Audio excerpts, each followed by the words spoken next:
Hola y bienvenidos de vuelta a este nuevo episodio de Global Glag. Mi nombre es Renato Molo y hoy vamos a hablar de un producto 100% colombiano.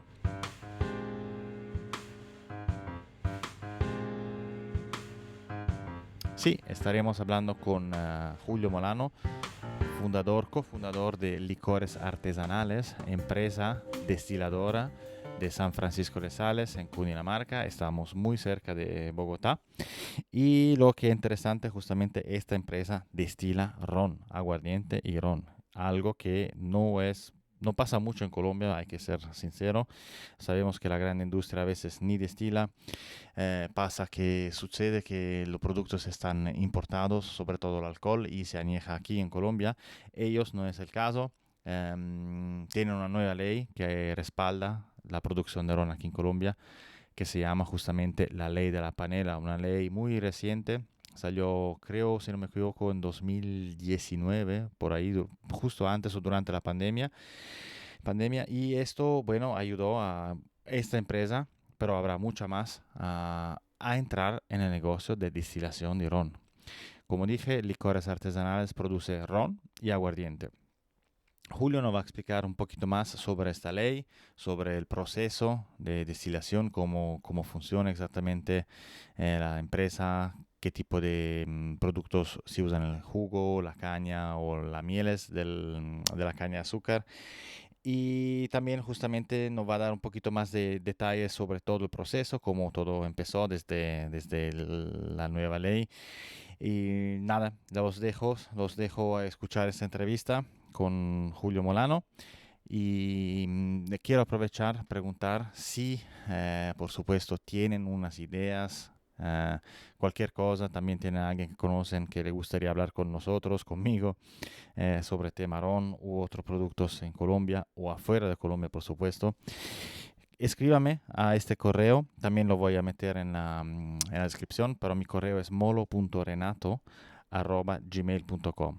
Y sí, me gustaría mucho escuchar también sus opiniones y si tienen cualquier idea, por favor, escríbanme. Bueno, los dejo entonces con Julio Morano, Licores Artesanales. Vamos a escuchar un poquito más sobre su empresa. Hasta pronto.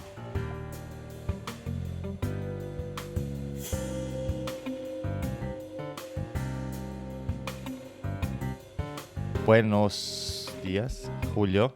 Muchas gracias por tu tiempo. Mi primera pregunta, ¿quién es Julio Molano?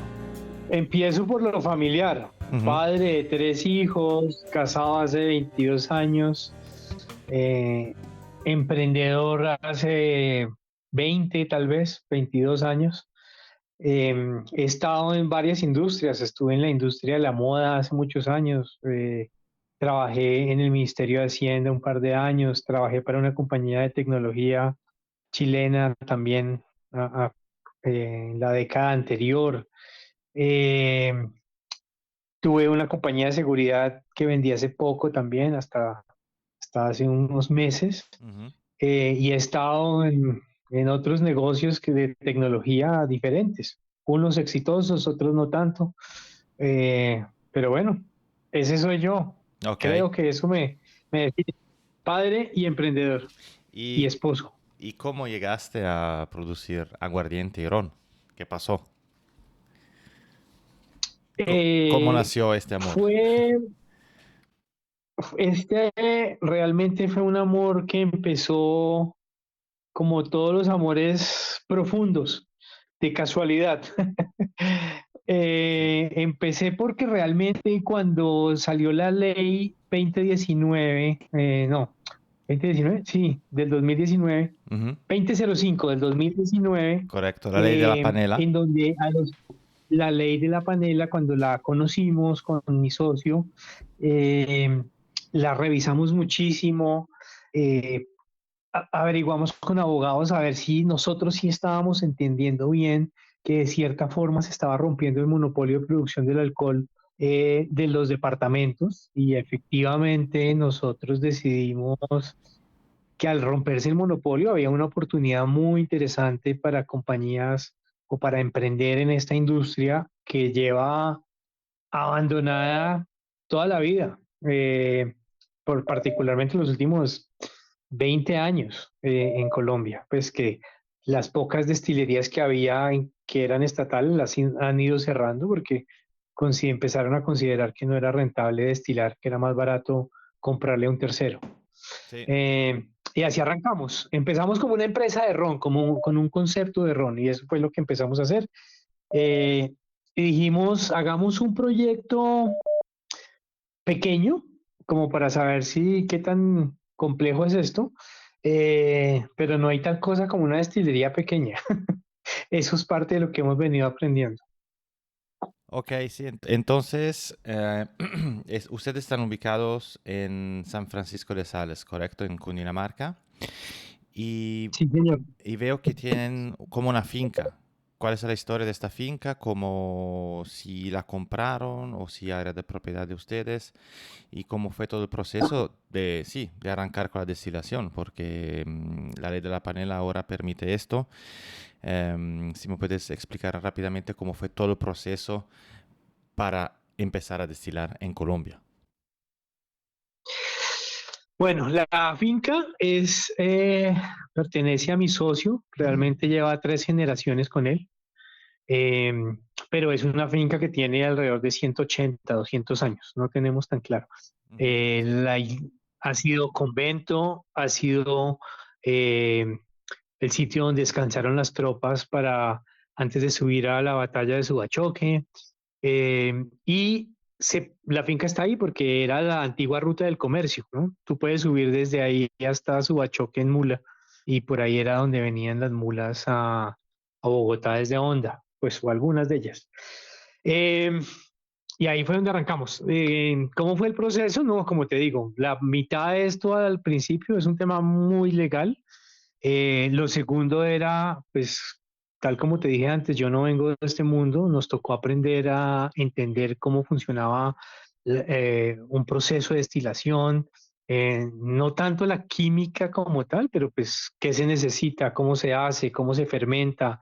eh, y a partir de ahí empezamos a diseñar una planta. Obviamente tuvimos mucha ayuda de Fede Panela, la gente de Pedro Domecq también nos echó una mano. Estuvimos en Ambiocom, que es una destilería industrial muy grande en el Valle del Cauca. Eh, entonces tuvimos ayuda y conocimiento que nos compartieron las pocas compañías y personas que hay en Colombia que saben hacer esto. Sí, Y a efectivamente. raíz de ahí diseñamos. Dime, Sole, No, perdona. disculpa. No, disculpa, no quiero interrumpir. Sí, efectivamente, yo he leído mucho, o sea, tú sabes, yo soy suizo, no soy de aquí, y cuando llegué la primera vez empecé a investigar sobre ron, estaba un poquito como bastante decepcionado por el hecho que aquí en Colombia hay casi poca o muy poca o casi nada de destilación. No pasa nada, sobre todo en el departamento, o sea, al nivel departamental. Se habla mucho de destilerías, fábrica de licor en Antioquia, industria de licor de Caldas. Sí, producen alcohol, pero sé que también importan mucho.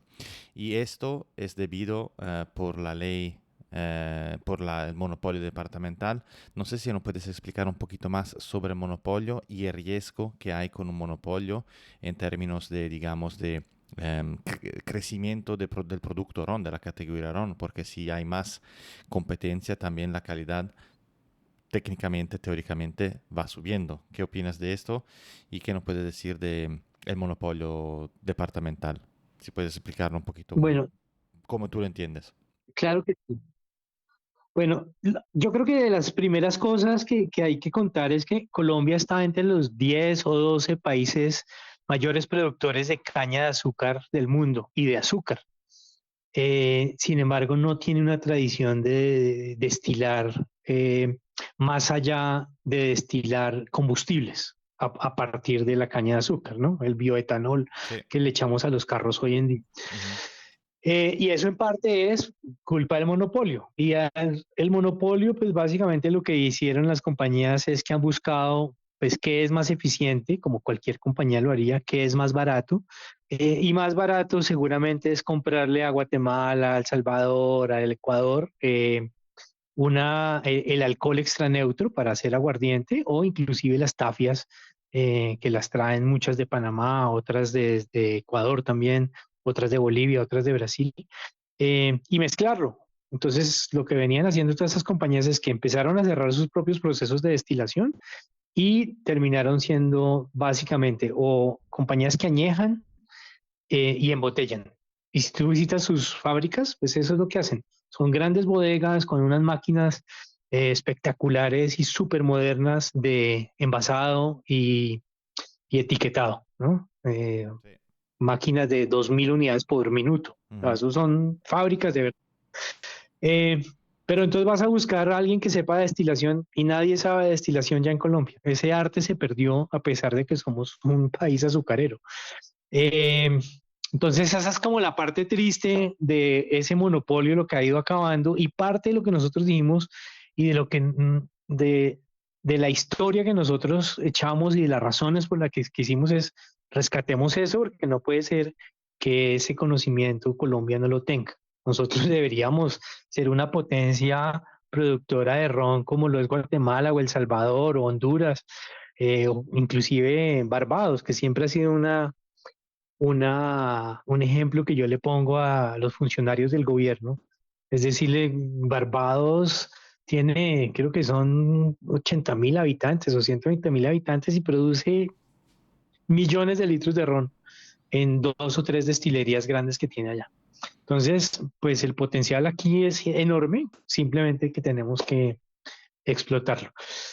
Eh, y esto ha venido por culpa, como te digo, del monopolio. Los monopolios lo que generan es pereza en todas las industrias, porque no tienes que competir. Y al no tener que competir, pues no necesitas innovar, no necesitas producir cosas buenas, no necesitas tener buena calidad. Y parte de lo que nosotros queremos atacar un poco es eso, acabar con esa pereza. Sí, producir es mucho más costoso.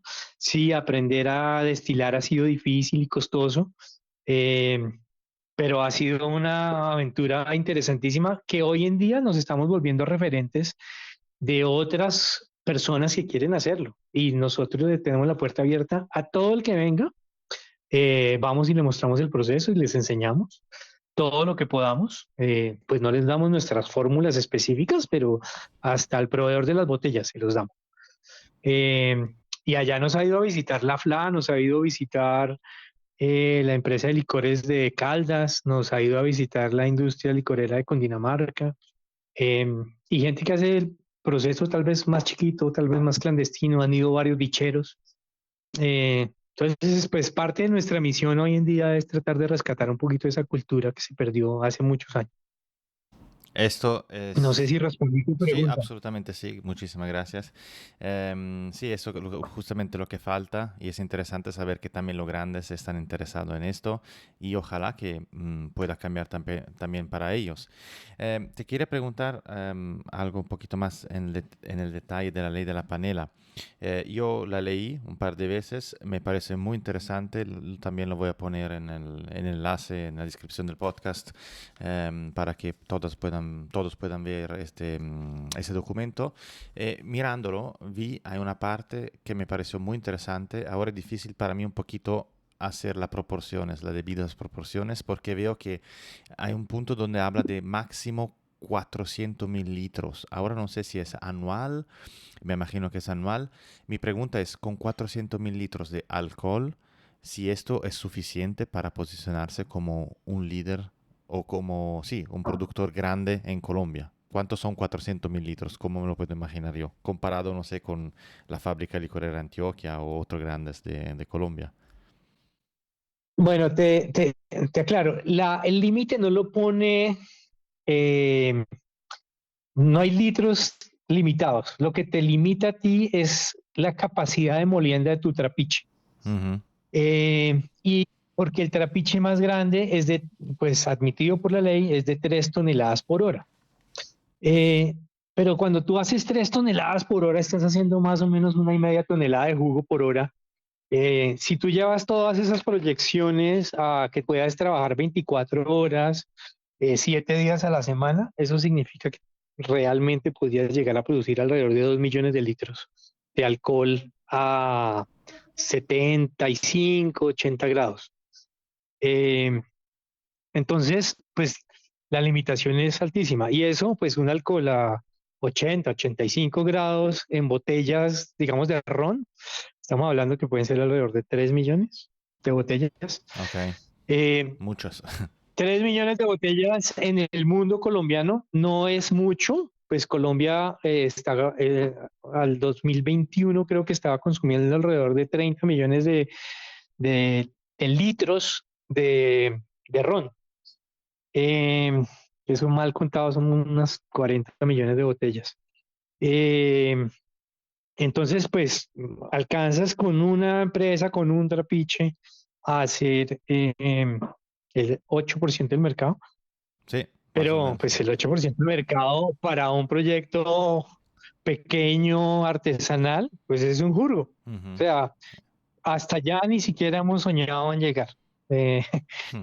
ese no estaba dentro de nuestras cuentas. Pero digamos que si quieres hacerlo a nivel industrial y quieres llegar a las 3 millones de unidades, creo que ese no debería ser limitante. Y segundo, pues si el trapiche es lo que te limita, pues podrías tener 3 trapiches. Ok, sí. Es por unidad, por trapiche, un solo trapiche. No es por la hacienda que Eh, produce o la finca que produce. La ley no es clara en eso. Ok, Habla de trapiche y sí. la unidad productiva.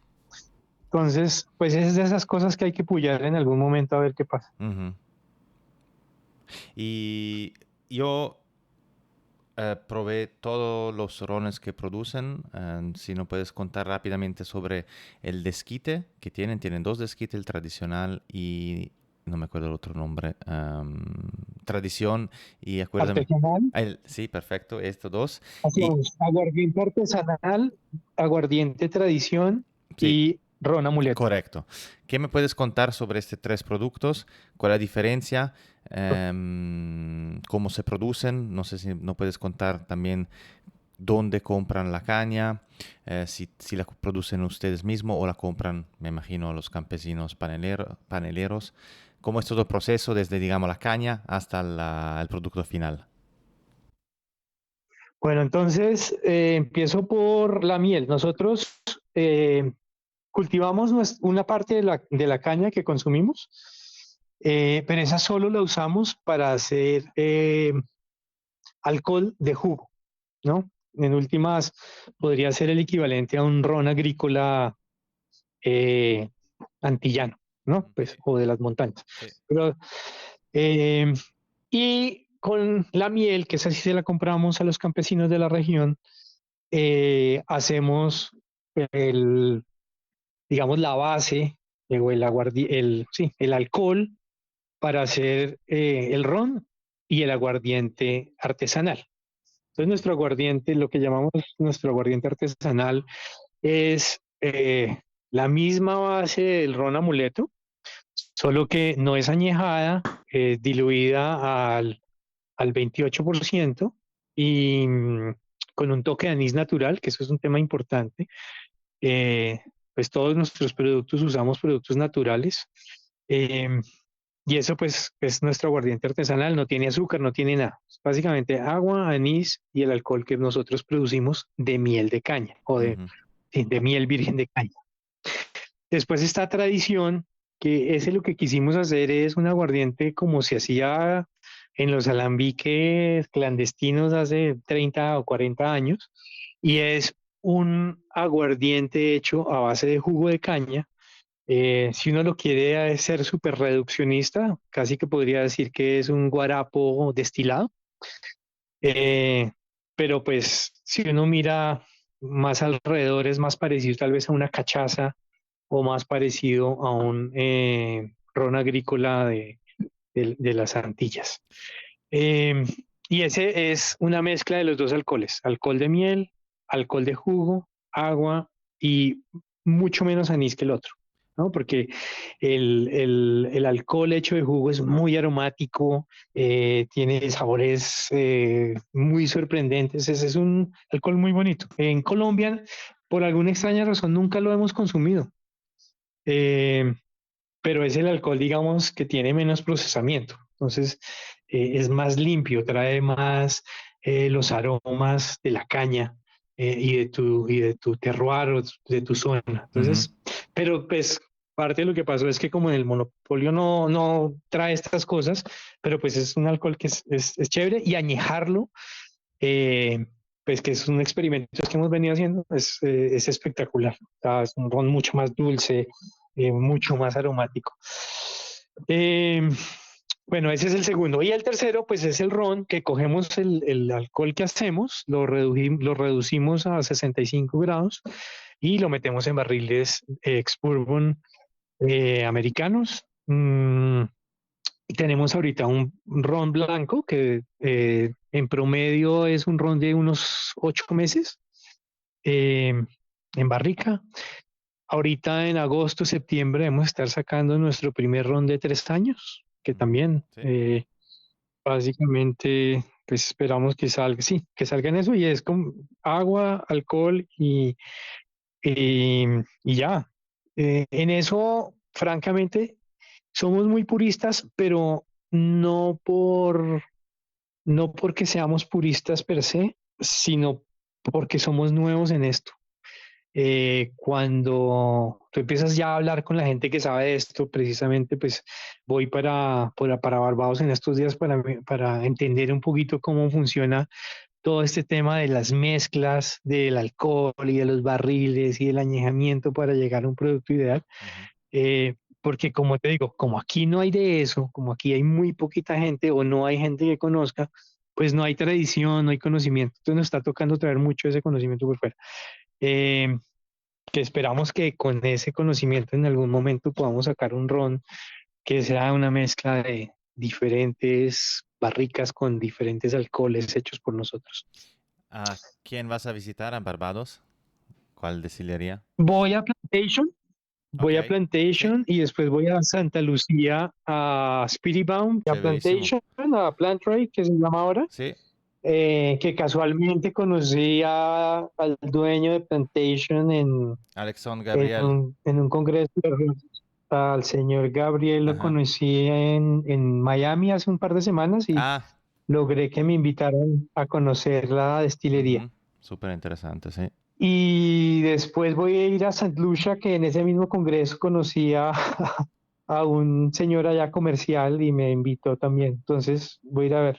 Súper interesante, sí, es así que se aprende y por Sí, favor aprende muchísimo y tráete todo el conocimiento que tienen allá por acá y para producir rones espectaculares como lo producen en estas dos islas. espectacular. Y yo tengo, claro, soy una apasionada de ron, Sí, tengo mucho, también estuve recientemente recién en Barbados, visitar tres destilerías allá. Plantation era la única que no pude ir porque, bueno, no tiempo para todo no tenía. Y San Lucia también me gustaría mucho ir, pero fuimos a Grenada a visitar dos distillerías más a también. Granada. Ahí Sí, también. vi que fuiste a conocer Renegade, Sí, que es sí, uno sí, sí. de nuestros héroes. Pues no los conozco, no he ido, no me he podido probar el ron de ellos, pero manejan, o sea, lo que han hecho ha sido espectacular y los sigo muy de cerca porque creo que es un proyecto muy bonito. No sé qué tal Absolutamente. sea el ron, pero como proyecto es espectacular. Sí, sí, yo tengo unas botellas, también hablé con Jane, que es la marketing manager de la empresa, también tengo una entrevista con ella la voy a publicar pronto o dependiendo, sí, o ya está publicada dependiendo cuándo voy a publicar este podcast. Y sí, si vienes en Cartagena, me avisas por favor, porque tengo tres botellas que podemos probar juntos, son muy De- interesantes estos productos, son muy de- ligados al terroir, al producto. La isla de Grenada es pequeña, pero tiene mucho distinto tipo de terrenos y esos terrenos dan a la caña distintos sabores, como en el vino, ¿no? Como por ejemplo, yo siempre hago el ejemplo de si tenemos un Merlot o un Cabernet Sauvignon producido en este lugar y lo llevamos a la misma planta 10 kilómetros más allá, esta misma planta tendrá otros sabores porque el terreno es distinto, ¿no? Tienen otros minerales, otras características, y eso también es muy válido en la caña de azúcar.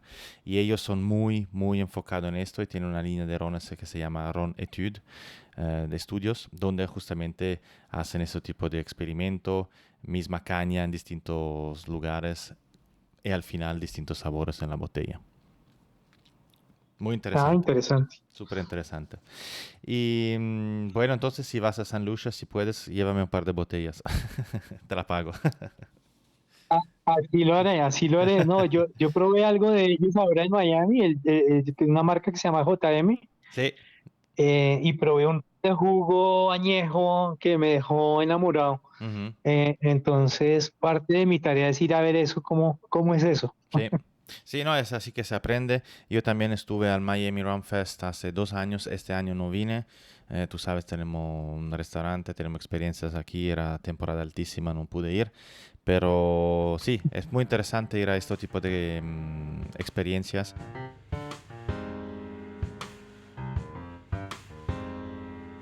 Y tenía una otra pregunta sobre la PDC, la Casa Domecq en Cali. Ellos también lanzaron recién productos, rones, nuevos rones artesanales. Sé que ustedes también trabajan con ellos. No sé si es oficial, si me puedes dar un poquito más de informaciones sobre si tienen un convenio con ellos, porque sé que estos rones salen de San Francisco de Sales. Me imagino que son los rones que producen ustedes. ¿Es correcto? Ellos tienen, a ver, primero, Pedro Domecq es mentor nuestro. Realmente, pues, Rafael y Daniel Pizzotto fueron parte de nuestros mentores Ujú. y nos han guiado a través de este proceso durante mucho tiempo. Entonces, pues, con ellos tenemos un enorme agradecimiento. Eh, lo segundo es que ellos tienen un ron Quimbaya, digamos en dos versiones, una que se llama Gold, que no sé de dónde sacan su base, Ujú. y otra que se llama Artesanal, que tienen también dos versiones de esa. Una es con una base nuestra, que efectivamente, como tú dices bien, nosotros les vendemos la base y ellos lo añejan en sus propios barriles, Ujú. que son barriles de roble francés vírgenes, Ok. pero no, creo que con un tostado suave, o un tostado ligero, y le da un perfil bien diferente. Eh, y sé que están comprando otra base en una pequeña estilería que es comunitaria en Santander de Quilichao, en el Valle del Cauca, en Cauca creo que Ujú. queda, Sí. Santander de Quilichao. Sí, que Y acaban ese de es como el abrir, proyecto maestra. de ellos. Eso, entonces el concepto de ellos que es muy bonito e interesante, lo he visto algo con algunos rones franceses, y es un poquito eso, de crear una marca con diferentes terroirs, o diferentes productores locales. Entonces, pero sí, tenemos una relación cercana. Ujú. Y esto también, ellos, la PDC Casa Domecq se metió en esto, digamos, nuevo mercado gracias a la ley de la panela. O sea, esto, PDC Casa Domecq es una empresa grande. Si también ellos están metidos en esto, significa que hay una oportunidad muy grande en el mercado colombiano. Sí, pues la verdad yo creo que ellos han sido impulsores un poco de todo este proceso. Ellos eh, llevan destilando brandy muchos años, creo que ya son 3 generaciones haciéndolo. Ujú. Entonces, pues conocen muy bien la industria. Creo que siempre habían querido estar en ron, pero por la misma ley no habían podido. Y creo que esto les abrió una ventana que creo yo que es bien interesante, eh, que la exploraran otros, entre otros. Sí, yo hablé con Nathan, sí, Nathan Picciotto, justamente vino a Sí. visitarnos y creo que es el hijo, si no estoy mal. Em, Es sobrino. el sobrino, ok. Y él justamente me comentó de cómo va a ser, o sea, de la idea que tienen atrás, que quieren justamente arrancar con nuevos rones con productos que vienen de otras regiones de Colombia y esto va creciendo. Parece que en unos meses van a lanzar uno y tienen como idea de lanzar 4 tipos de rones, o sea, en total 4 rones Quimbaya artesanal de distintas regiones de Colombia.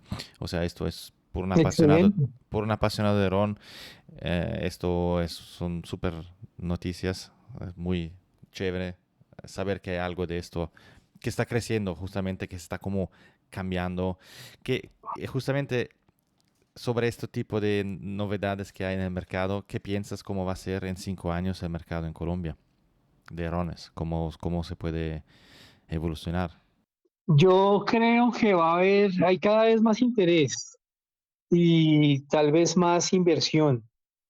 Entonces, creo que ojalá, y realmente parte de la razón por la que nosotros tratamos de enseñarle a otros a hacerlo es porque quisiéramos no ser los únicos. Empujar y remar solos es muy difícil. Entonces, espero que haya más productores artesanales, tal vez un poco más grandes que nosotros, eh, o inclusive que salgan del mismo Valle del Cauca para pues tener un ron colombiano y tener bases colombianas, tal vez para hacer acabados diferentes locales, pero pues con caña colombiana. Entonces, creo que va a ser un negocio que va a ser creciente. Y las peleas que hay ahora entre los mismos monopolios departamentales, ¿no? Con Dinamarca de pelea con la empresa de licores de Caldas, la empresa de licores de Caldas de pelea con la FLA de pelea con la empresa de licores de Cundinamarca, que son los tres grandes, están todos demandados unos con otros.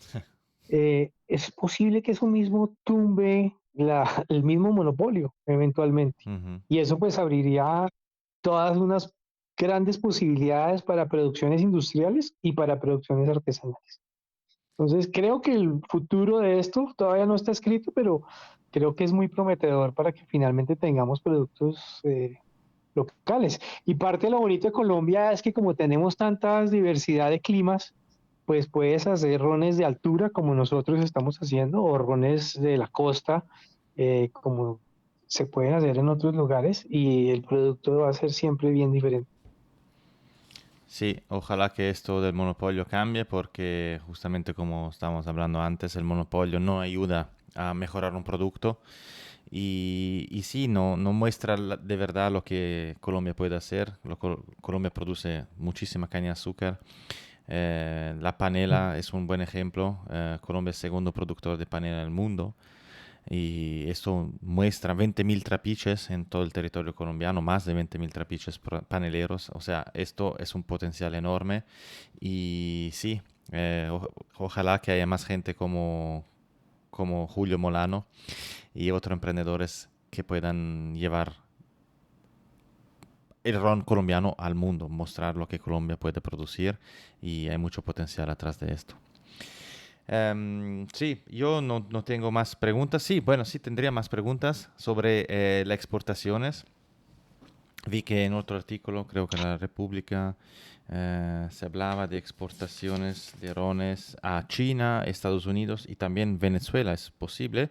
¿Cómo funciona esto? ¿Es difícil exportar productos afuera? ¿O es algo que, o sea, digamos, el mercado es más importante seguramente afuera? También creo que vi en LinkedIn que estaban buscando a alguien en Miami para un distribuidor o un vendedor, no sé, un asesor comercial. ¿Cómo están en esto, en el mundo? Eh, a ver, no, pues hemos hecho varias cosas. Uno, pues en China realmente lo que hicimos es que fuimos a una feria, el producto tuvo pues algo de interés, pero nos cogió en los cierres de China y esa relación, digamos que medio se murió. Entonces, pues China fue una de las víctimas del COVID para nosotros. Ujú, Eh, por el lado de Venezuela también arrancamos el proceso, logramos sacar los permisos sanitarios, pero no hemos tenido, digamos, una relación con un distribuidor, entonces pues eso sigue abierto. Pues Venezuela es un país difícil en el sentido que el aguardiente allá es un producto que se consume de botellas de plástico y vale $2 la botella, ¿no? ujú, sí. Finalmente Venezuela es un gran productor de alcohol. Entonces, pues el aguardiente premium como tal, casi que tocaría crearlo como categoría en ese país. Y esa sería nuestra meta, pero pues digamos que no tenemos dinero para tanta cosa al tiempo. Y Estados Unidos, efectivamente, sí, en Estados Unidos arrancamos. Entrar a Estados Unidos regulatoriamente es relativamente fácil. O sea, Estados Unidos es un país muy ágil, es fácil montar una compañía, es fácil importar, es fácil pedir los permisos, es fácil que te los den y rápido. Ujú, Pero vender es difícil porque pues Estados Unidos tiene una cosa que se llama el Three-Tier System, en donde el que produce no puede venderle al consumidor final, entonces tiene que tener, digamos, canal intermedio que son los distribuidores, Sí. ¿no? Entonces tienes el pilar del productor, el pilar del distribuidor y el pilar del detallista, del retailer. Ujú. Eh, y no puedes brincarte ninguno, o pues no puedes brincarte al distribuidor en ningún caso en el proceso, y no puedes brincarte tampoco al detallista. Entonces, lograr ese proceso es difícil y mi percepción es que está pasando algo y es que hay una concentración grande en unos distribuidores gigantescos, pues, que hacen una curación de lo que funciona y no funciona para ellos. Entonces, pues, lograr que te distribuyan allá no es tan fácil. Pero pues esa es la tarea que estamos haciendo, estamos invirtiendo algo de dinero allá en eso, porque creemos que nuestro aguardiente, y esto tal vez es un sueño de todo productor de sus productos, pues creemos que nuestro aguardiente es un producto que, uno, es fácil de combinar para cócteles, y dos, creemos que Colombia tiene mucho para ofrecer y definitivamente creemos que por eso mismo podríamos ser eh, no un competidor del tequila, pero sí algo que muestre y que lleve a Colombia a los bares de los Estados Unidos. Que sea un producto de consumo étnico, que pueda volverse, eh, no sé si mainstream, no sé si estoy soñando mucho, pero Ujú. pues creemos que puede funcionar bastante bien. Aquí en Colombia, cuando nosotros arrancamos con nuestro aguardiente, en los restaurantes nadie quería tomar aguardiente y si había aguardiente lo tenían por allá escondido por si venía un extranjero y quería probar aguardiente. Ujú. Hoy en día estamos en la carta en los mejores restaurantes de Bogotá, eh, y en muchos cócteles de las mismas cartas. Lo que hace o que demuestra que estamos cambiando un poquito esa percepción y nuestro sueño, y suena tal vez un poco engreído, creemos que podemos lograr algo parecido eventualmente en otros países. Sí, Pues así de convencidos estamos. porque la parte justamente más difícil a veces es crear un trend, ¿no? Justamente yo sé que cuando fui a Miami hace 2 años vi mucho ron, también mucho aguardiente colombiano ahí en Miami. Entonces el mercado seguro hay muchos latinos también que viven ahí afuera y poner un Ujú. ron, un desquite, un ron premium, un aguardiente premium en este mercado, yo creo que seguramente con un justo marketing la gente lo valorará mucho y yo creo que hay un potencial enorme. Estabas justamente hablando de o sea, cómo es fácil exportar rones o productos a Estados Unidos, es más difícil venderlo. Aquí en Colombia, ¿cómo funciona? Porque yo sé que también aquí es una batalla lo de la estampilla. Yo sé que ahora venden también en Cartagena, yo compro el Surones vía el distribuidor aquí. ¿Cómo funciona esto? Porque Sí. yo sé que yo compraba también el ron amuleto antes, me lo mandaban, pero no con la estampilla de acá. ¿Cómo funciona esto? ¿Por qué no tienen la estampilla por el ron amuleto aún? ¿Lo van a hacer también para departamento de Bolívar? ¿O hay prioridades? ¿Cómo manejan esto?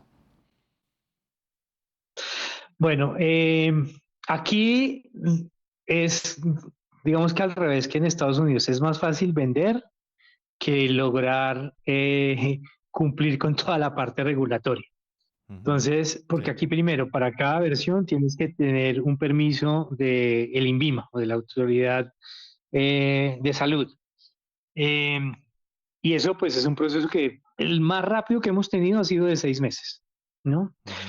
Entonces, primero esa parte. Después tienes que ir departamento a departamento y conformar una bodega de rentas. O sea, tú tienes que tener una bodega local en cada sitio para poder pedir estampilla y ponerla.